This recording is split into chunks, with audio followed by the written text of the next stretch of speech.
E gjithë ushtria di të vërtetën, nuk mund të transformohen forcat e armatosura, pa luftuar korrupsionin dhe ndërshkuar të korruptuarit. Si mund të transformohet një FA e kompletuar në 70% me personel, por ka 140% kompletim me general. Kompletimi është rreth 4500 vet, ndërsa FA është autorizuar për 6500 vet. Organika parashikon 11 general me kompletim 100% të FA. Sot ka 15, 1 me 3 yje dhe 4 me 2 yje, ndërsa kompletimi është 4500 vet, 70%. Sipas kritereve të NATO-s, një strukturë e kompletuar nën 68% nuk është operacionale. Në vitin 2020, kur u ul kërkesa për edukimin e ushtarëve gjatë rekrutimit në shkollë 9-vjeçare, FA ishte e kompletuar 85% dhe rekrutimi ishte 80%. Sot kompletimi është nën 70% dhe rekrutimi nuk e kalon në 3 vitet e fundit 40%. Hierarkia e lartë e FA, politike dhe ushtarake, paraqit rregullisht në SPAK për çështjen e pronave të FA. Të gjithë pronat e FD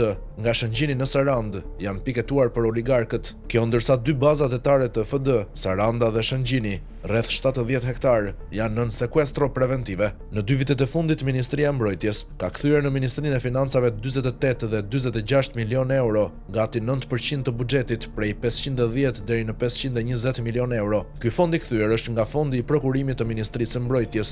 Askush nuk firmos, ndërsa leadershipi i FA është nën hetim në SPAK. Planin transformimit të FD 2016-2025 parashikoheshin blerja 10 mjeteve të reja detare, duke përfshirë edhe 2 korveta. Qeveria nuk planifikoi asnjë fond dhe tani ky plan paraqitet si i ri për periudhën 2024-2033, por parashikon një korvet, edhe pse kërcënimi është rritur. Duke mos pasur buxhet, pasi një korvet kushton sa shtesa prej 50 milion euro të tunelit të Llogaras, për shkak të korrupsionit, qeveria vendosi të pajisë forcën detare me një anije 34 vjeçare të dhuruar nga Italia. Forca jon detare prej vitit 2000 është e pajisur vetëm me anije të reja. Me planin e transformimit të KM, Rama ju kthye anijeve të vjetra, dhuratë që dalin nga armatimi për 3-4 vjet.